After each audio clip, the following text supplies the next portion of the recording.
Bonjour, chers enseignants. Le but de cette capsule est de vous apprendre comment utiliser judicieusement les résultats d'un questionnaire Forms d'Office 365.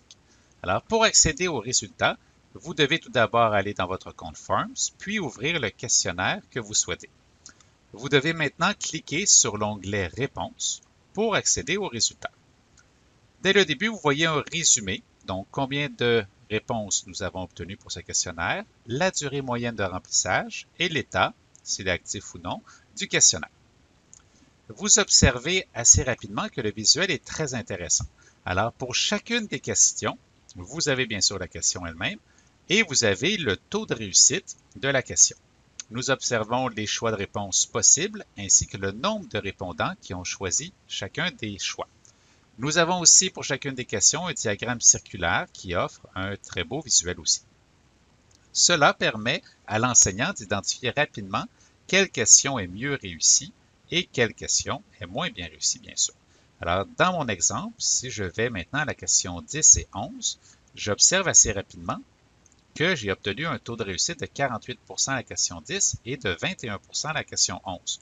Alors, ce qui peut me sembler assez inquiétant comme enseignant, donc un retour est très important sur cette notion. Je pourrais y aller en grand groupe ou je pourrais cibler certains répondants. Alors, pour connaître les répondants concernés, je peux cliquer sur plus de détails et j'obtiens maintenant le nom des répondants, leur réponse et si le résultat était correct ou non. Alors, vous voyez que dans mon exemple, il est écrit Anonymous. C'est parce que le lien vers mon questionnaire était ouvert à toute personne ayant reçu le lien. C'est ainsi sur mon site web. Cependant, si vous avez choisi l'option de partager aux membres uniquement de votre organisation et que ceux-ci doivent s'identifier, vous auriez vu leur nom complet, dont vous auriez pu identifier qui garder pour une récupération sur ce concept-là. Alors, le visuel pour l'aperçu dès la première page est très intéressant. Nous avons certaines options supplémentaires. Une première est d'ouvrir les résultats dans Excel. Personnellement, je n'aime pas particulièrement ce visuel. Alors, vous voyez l'exemple ici, nous aurions vu lors de début et de fin le nom des personnes concernées et nous voyons les réponses de chacun des répondants. Alors, je ne vous encourage pas nécessairement à prendre ce visuel à moins que vous y voyez vous-même une utilité. Cependant, le visuel à l'écran est très intéressant, justement. D'autres options sont présentes sous les trois petits points.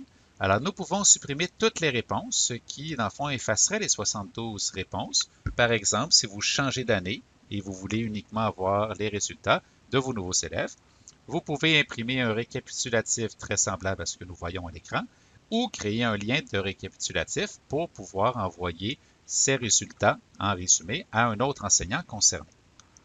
Un autre endroit très intéressant est de cliquer sur le bouton « Examiner les réponses ». Alors, en examinant les réponses, nous voyons les résultats de chaque répondant de façon indépendante. Alors, pour mon exemple, il est écrit « Personne interrogée », mais vous auriez pu identifier la personne avec son nom selon votre lien de partage.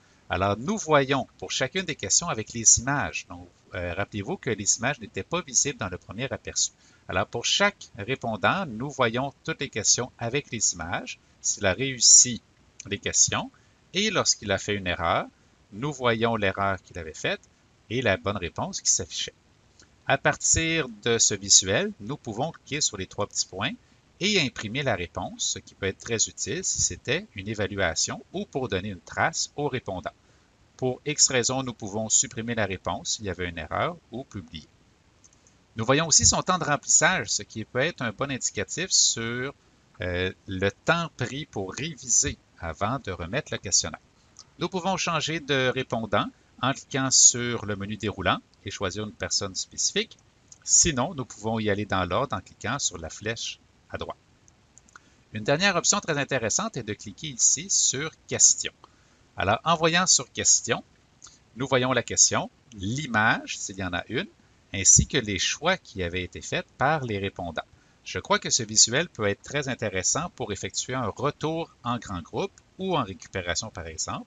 Nous aurions pu cliquer sur les 31 réponses pour connaître les personnes qui avaient commis cette erreur.